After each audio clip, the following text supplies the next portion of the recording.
Hello everyone and welcome to another session. Today we are going to learn how to design and style a Looker Studio report. So let's start with something very simple. So here we have a Looker Studio report. First of all, how to add images one more time. So it's extremely easy. All you have to do is to click on Insert. You can actually select an image here. You can create a mini box, and then from the right hand side you're going to click on Setup. You're going to say Select File, and you are going to add any images that you like. And then you can actually resize the images in your liking. Now, moving forward, so let's say we have text, like we have here this header. So how can we style this header? So all you have to do is to grab the text, and then you're going to go on the right hand side and you can change the font color, super easy. You can change the font size, also super easy. You can align everything, also super easy. So this is extremely straightforward. Couple more things that can be useful now. Let's say we want to change the entire background of our report. We want to make it gray, or we want to make it black, or whatever color you like. You are going to right click on an empty space, and then you're going to say current page settings. And here you're going to go to page background, under style on the right hand side, and you are simply going to change the background, or let's say here to gray or to any color that you like. So that's how you can change the background in a Looker Studio report. What else can we customize? Literally everything, but we're going to take things one by one. So let's say here we have our selectors, right? So let's say we want to style our selectors. All you have to do again is to click on them. You can go to style on the right hand side, and you can change the font color, you can change the header color, you can change the tick boxes, you can change the padding, for example, here. This is fully customizable. Now, when it comes to scorecards, something that is pretty interesting to do, we can grab one by one, or maybe even all of them all together. We can go to style, and we can say, for example, here that we want to align everything in the middle. And here you can change also the font color, so we can make them blue, or we can make them any color that we like. And if you have a comparison date range, you can change also the color of this ticker, right? How can you change the color of this ticker? You can grab the scorecards, and you can say if there is a positive change, maybe let's say make it blue, and if it's a negative change, make it red. So this is also fully customizable, and this is actually quite cool.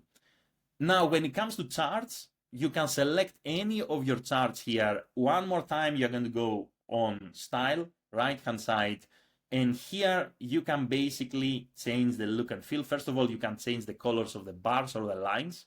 So series 1, series 2, we can change the color here of our bars or of our lines. This is pretty straightforward and very, very, very simple to do.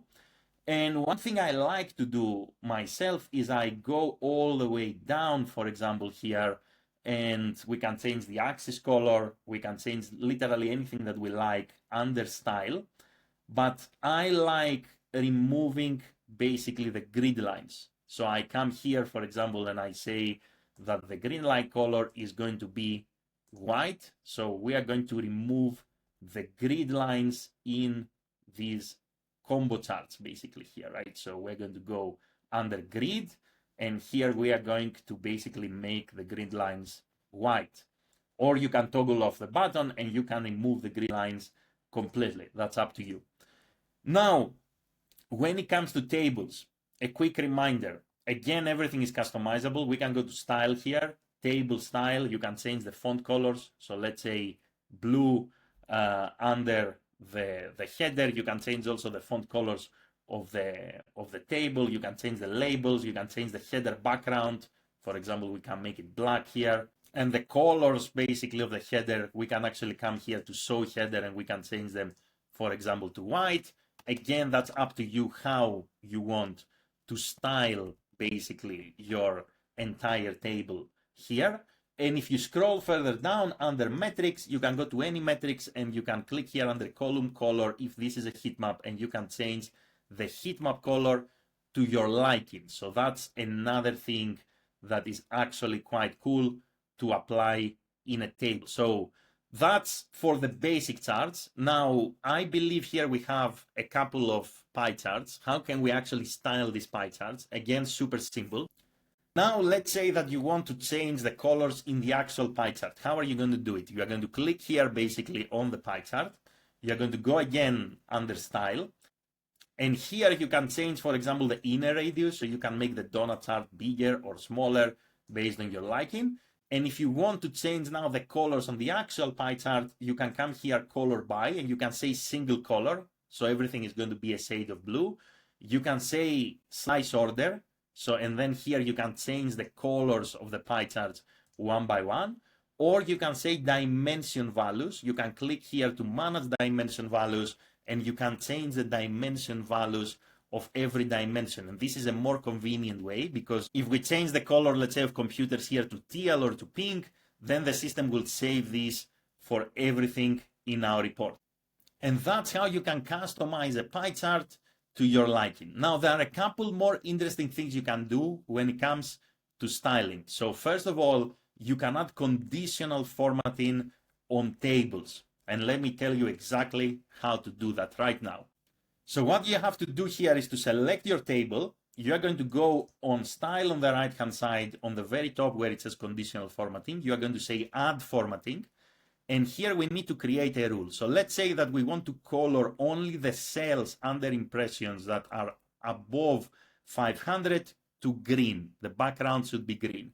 So we're going to say here, add a field. We're going to say when impressions are greater than, let's say, for example, here 500, then we don't want the entire row.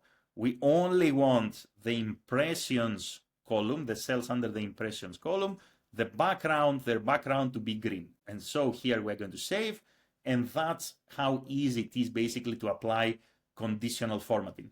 At any point in time, you can click on, let's say, the table or any other chart that you have, and you can go here to conditional formatting, you can click on your rule, you can edit the rule, or you can delete it. You have many options, so you can select any column, literally. You can select the entire row, for example, and here you can select any condition like equals to, not equals, greater than, and so forth. So here, what we're going to do is we're going to remove basically this conditional formatting, and that's how you can easily remove it. And that's how you can apply conditional formatting on a table.